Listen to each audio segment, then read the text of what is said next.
Lui, c'est Josh O'Connor. Il a failli refuser un rôle iconique dans la série The Crown. Which was really dumb. Et aujourd'hui, on a décidé de faire son bilan de compétences. Okay. Sure. Jusqu'où as-tu été pour obtenir un job? After I saw Happy as Lazaro, I called my agent in America and I said, I need to send a letter to Alice. And he said, it's impossible. She lives in the middle of nowhere.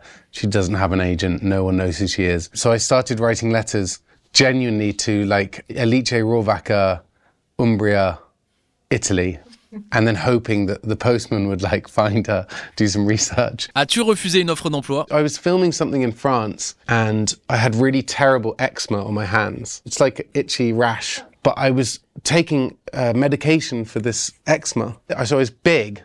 I'd like put on a lot of weight. I couldn't open my hands. If I opened my hands, they would bleed. So I'd be doing these really romantic scenes. And me and Ellie Bamber, who's this amazing actress, but very, very beautiful as well. And then the director would say, and then Josh, just bring up your hand and put the hair behind her ear. Then this claw would come up.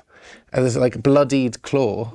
And I put the hair behind her ear. And I felt so unattractive, so like not a movie star or an actor. And so when The Crown came to me, partly I was just being stupid and I was very tired. But also I think I just thought, this is this big, amazing thing. And I don't feel big and amazing at that point. They called my agent and said, would Josh like to meet us about playing Prince Charles? And I said no, which was really dumb. And then 2 weeks later, they said, please, can you come in?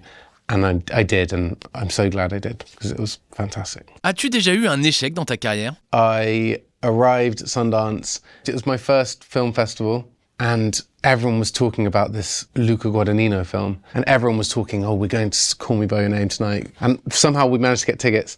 And I sat in this huge theatre, and the film was amazing and incredible. And there was standing ovations and people crying. I was crying and I was standing and the next night there was a snowstorm and I arrived to see God's Own Country, having seen this incredible thing. So the theatre was half full for us. And then God's Own Country is quite vivid. And I think for some people, they found that tough. So people were like walking out. So I came out of that screening feeling like we'd made the worst film in the world. Comment as-tu réagi? Luca doesn't remember me. But I said to him after Call Me By Your Name, I met him and said, congratulations on your film. But he doesn't remember. So, you know, obviously didn't make an impact on him. Quelles sont tes compétences en tennis? I'm not very good at tennis.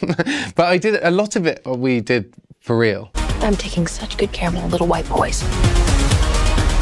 I assume you planned this? Not this part. A lot of the film kind of preparation for myself, for Zendaya, for Mike Feist, was about the characters on the tennis court. People like Kyrgios, who are like these absurd, kind of almost like pantomime villains. To me, it's one of the most psychological sports because it's just two people and so much of the sport is a mind game. This might be one of the only films I've ever made where I didn't get injured. It's quite impressive. As-tu étudié la méthode Actor Studio? There's a sort of set idea about method. This is so boring and nerdy. This is for me as much as for anyone else. And Meisner was the idea that you take your inspiration for truth from the imagination. So if I'm playing an Italian archaeologist who's digging up graves, I'm using my imagination and gleaning from your imagination a fully formed character. And then Lee Strasberg was saying, oh, forget the imagination, you need to live as a British archaeologist living in Italy, digging up things. And so when I did God's Own Country,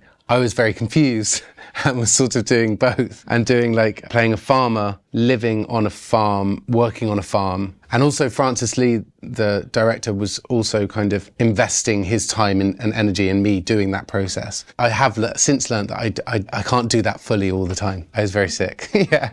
De quel projet es-tu le plus fier? Most scrapbooks I've made for jobs, I haven't shown anyone. But this one I will happily show to my friends when they come around because it was so much fun. It has flowers from the area that I stuck in using a glue, which I now know is not appropriate for flowers, and it's kind of burning it. Little scraps of genuine ceramic that I found on the floor in Umbria and in Lazio. And I've got poems, some Nick Cave lyrics in there, drawings that I drew from, you know, the small cathedrals and churches in the area. I found those really helpful. Où te vois-tu dans 5 ans? A little bit of a dream would be to become a ceramicist for a few years. No, I'm joking. No, I'm not joking, actually. Konbini!